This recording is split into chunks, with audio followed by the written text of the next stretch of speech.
Voici le mot proto-slave pour œuf.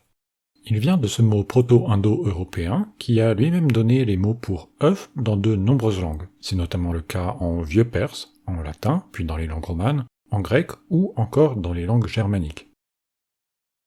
Mais revenons au proto-slave. Revoici le même mot, cette fois-ci avec un suffixe diminutif.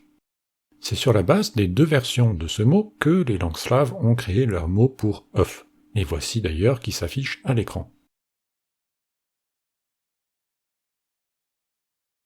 Précisons que parfois plusieurs versions de ce mot existent dans une langue, que ce soit sans suffixe, avec le suffixe tse ou tso, ou encore le suffixe ko ajouté plus tard, le a du biélorusse à la fin du suffixe étant considérable comme un o non accentué. Ces mots ont parfois le même sens, ou parfois un sens voisin qui vous sera certainement tôt ou tard expliqué en commentaire. Quelques petites observations sont à faire. La voyelle de la racine du mot a changé de a à e dans deux langues, le tchèque et le haut-sorabe. En tchèque, le a est devenu e lorsqu'il était suivi par un ye au sein de la même syllabe.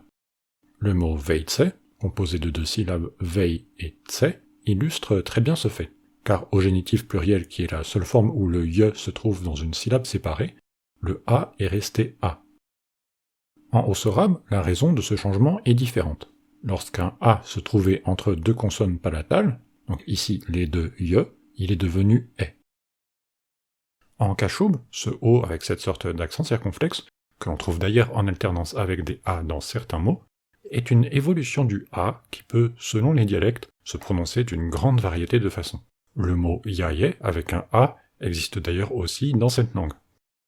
Enfin, il y a avant la racine un ye dans la majorité des langues, alors qu'en tchèque et en slovaque, c'est un v que l'on trouve.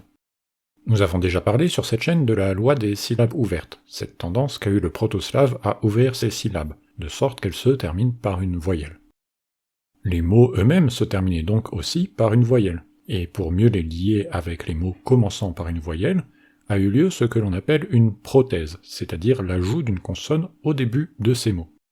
Cette consonne prothétique était généralement un ye ou un we, ce qui est assez logique quand on y pense. Car si vous essayez de lier deux voyelles par une consonne, celles qui viendront le plus naturellement seront normalement ces ye ou we, selon les voyelles que vous cherchez à lier.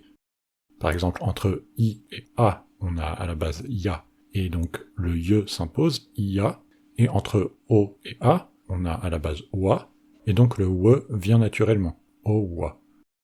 Et c'est donc a priori ce we qui a donné le ve que l'on trouve aujourd'hui dans le mot tchèque et slovaque pour œuf, et ce bien que ce soit généralement le ye que l'on retrouve dans les mots qui commençaient par a. Le tchèque et le slovaque n'y font d'ailleurs pas exception, comme on peut le voir avec notamment le mot jahoda, la fraise.